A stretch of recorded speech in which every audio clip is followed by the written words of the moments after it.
Hello everybody, welcome back to my YouTube channel, and in this video we will discuss everything that you need to know before you give your DELF B1 examination. Before I mention the do's and don'ts of DELF B1, I would like you to know that it has been 4 years that I've been teaching students for DELF B1.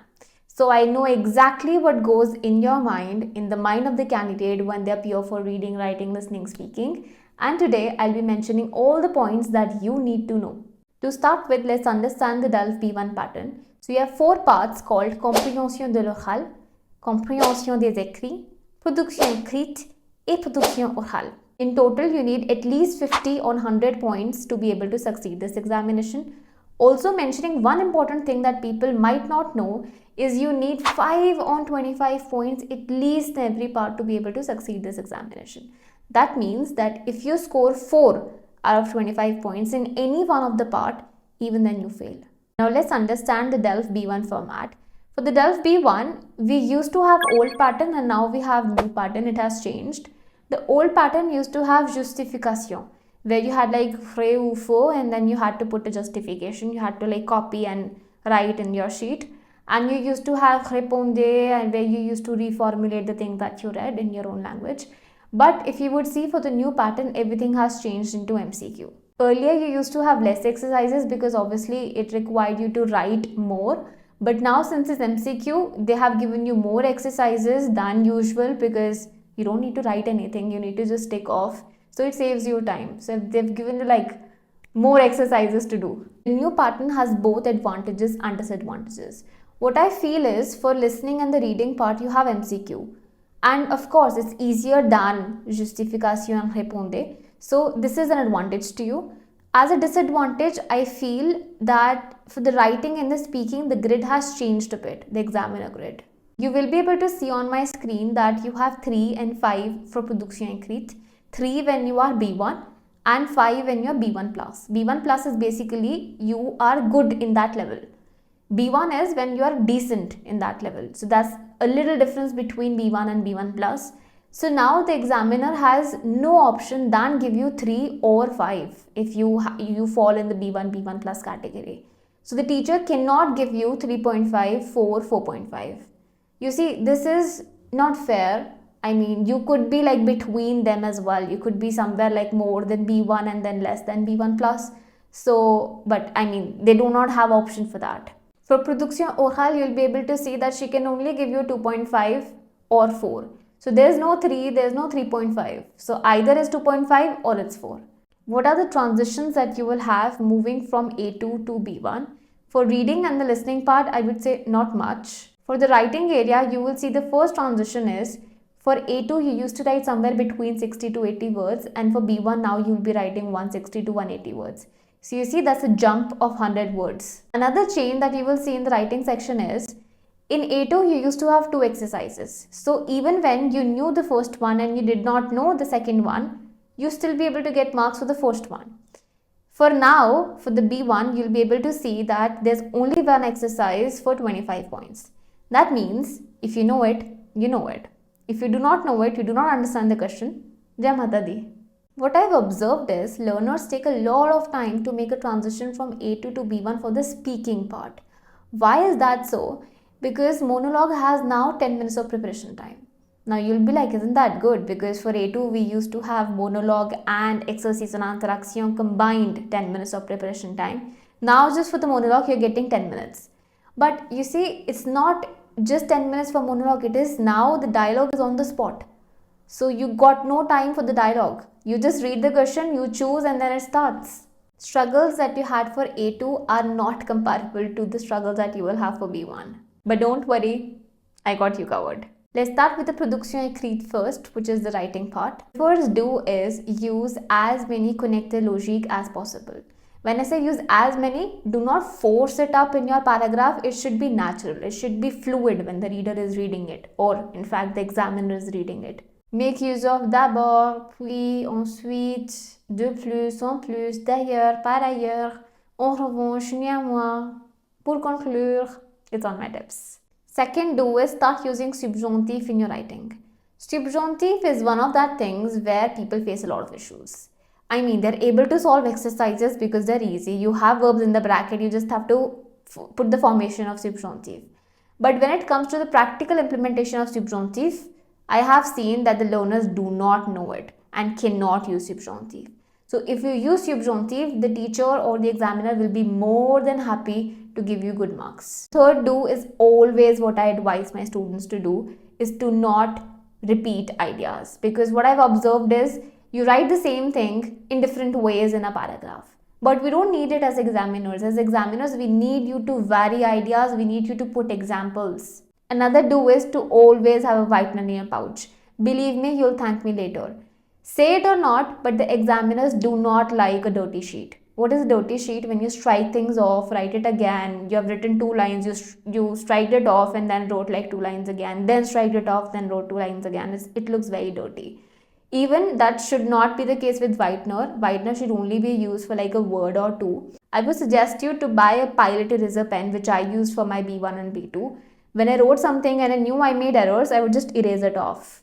So it is not even whitener and it just saves me time. Another do to even evit this situation out is to always have a blueprint. Always have a structure, an organized manner on how you will put your points. Because I have seen that students, when they start with a zeal, okay, we are going to write la la la la la, and then in the middle they feel that, oh, this was not the line that suits here, but this suits more when we would have written this first. You see, this is not good for the DELF B1. When you get a brouillon, just try organizing things. Do not write an entire paragraph on the brouillon and then copy to the main sheet. Waste of time. And once you've written everything on the main sheet, just make sure you have 5 last minutes to review everything you did. Let's start with the don'ts of writing. The first one says, don't go off topic. I have seen a lot of learners not reading the question well and just trying to put everything down on the main sheet. But try understanding by reading the question twice, or if needed thrice, to be able to understand what do you actually need to write and stick to the topic. Second, don't write more than 180 words. 185 max. Do not cross the limit. Another one, do not overcomplicate things on the day of your exam. I know that you need to write complex sentence structures, but the day of your examination is not the right time to practice and experiment. One very important don't that I mentioned to everybody I teach is to not use future force for your production écrite. That's very basic and it just doesn't look nice. If you know it, you use future sampler, right? I mean, why not use skills when you know something? Let's now discuss the speaking part. First do is watch my DELF B1 monologue video, because it correctly explains you everything that you need to know about the organization that you need to have for your speaking and everything that the examiner expects from you. Second do is, for the dialogue part, I know that is on the spot and you might panic. But while you panic, you should not forget to read who you are in the question and who is the examiner, so that you decide better whether you're going to use the tu form and the vu form. And if it is tu form, stick to the tu form and not just fluctuate to the vu and come back to tu, vu, tu. No, it's not needed. Another piece of information that you would like to know for the entretien dirigé part is, not every time the examiners will put up questions. Sometimes they just ask you to introduce yourself. And when this is an opportunity for you to introduce yourself, do not include the A1 and the A2 things, which means do not include your age and nationality. Profession, okay, but age and nationality, no, not required. What else you should do is to talk about what you like, what were your last vacation, why are you learning French, what are your future goals. So interesting things. The last do is to send me a message on Instagram. Why?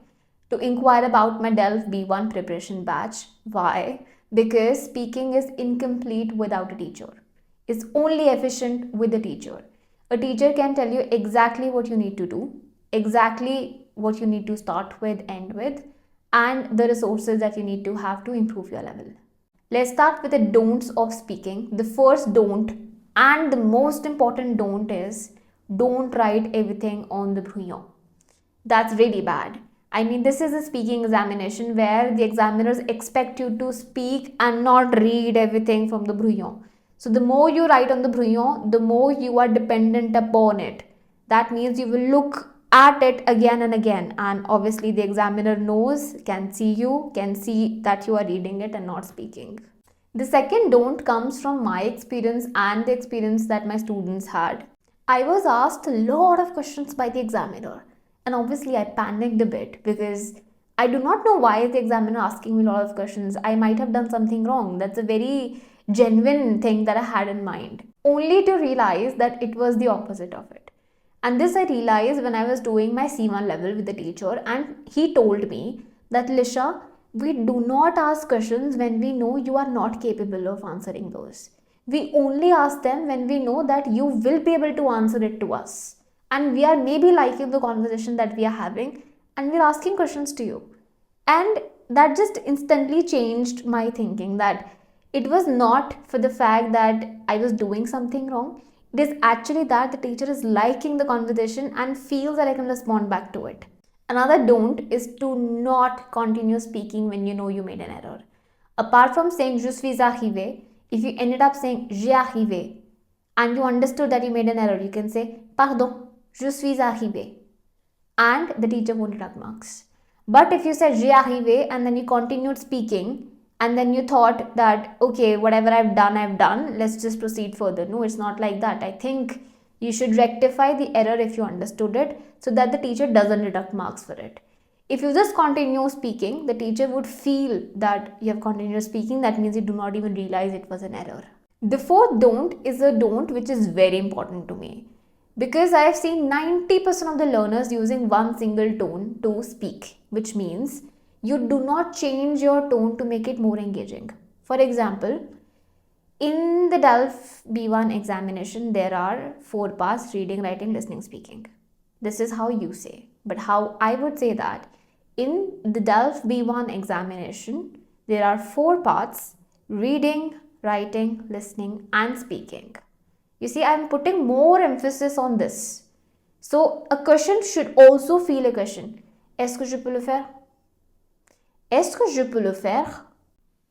So you see that you change the intonation and the question should feel like a question.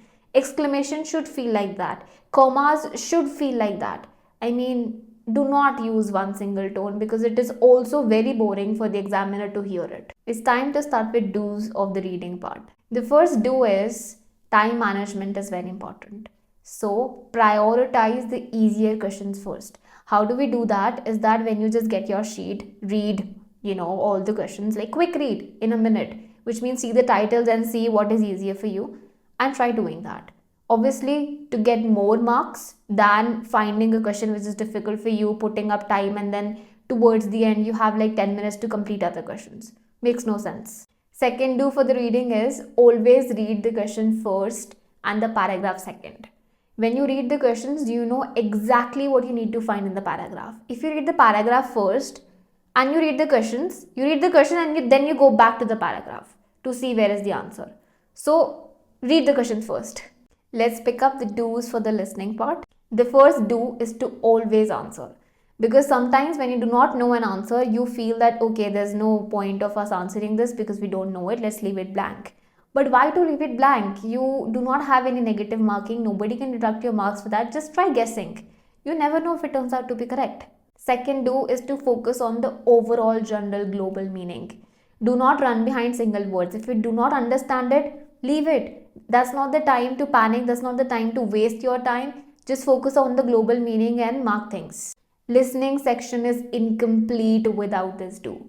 Focus a lot on understanding the questions and the parts, because only then you will understand what you need to find in the audio. The audio is long, the answers are not everywhere, they are not asked everywhere.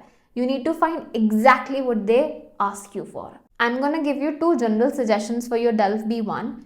Number 1 says that do not use translation apps. I have seen a lot of my students as well doing it, but what I suggest them is when you're writing something, just write it in French. If you do not know a meaning or you do not know how do we say that in French, just write it in English. And then later when you complete your writing, then find it in the dictionary. You can use the dictionary Larousse, which is also available online. Another suggestion I have for you is to pay attention to your books, which are your manual, because they have systematically everything planned for you. Grammar you study here, theme-based vocabulary you study here, you have customized exercises for compréhension de l'oral and compréhension des écrits, production écrite as well. So try putting more focus to books first than coming to preparation books. Since the pattern changed from old one to the new one, there are not a lot of books that have the revised version. There are not a lot of YouTube videos that can help you with that. And also on the website of France Education Internationale, where you find the mock test, you do not have a lot. So the content that you have for the preparation is very limited. Focus first on building your skills, and then try focusing upon the exam pattern to understand that, to see if you are able to manage time. I mean, this is just so that you have more resources and not just focus upon the mock test and have like one or two and then feel like we don't have anything else to do. The last suggestion I have for you is to subscribe my YouTube channel, because it has really good French content and you should really consider doing it. That's all from my side. Thank you so much for watching the video today. I wish you all the best for your DELF B1 examination. Merci et à très bientôt.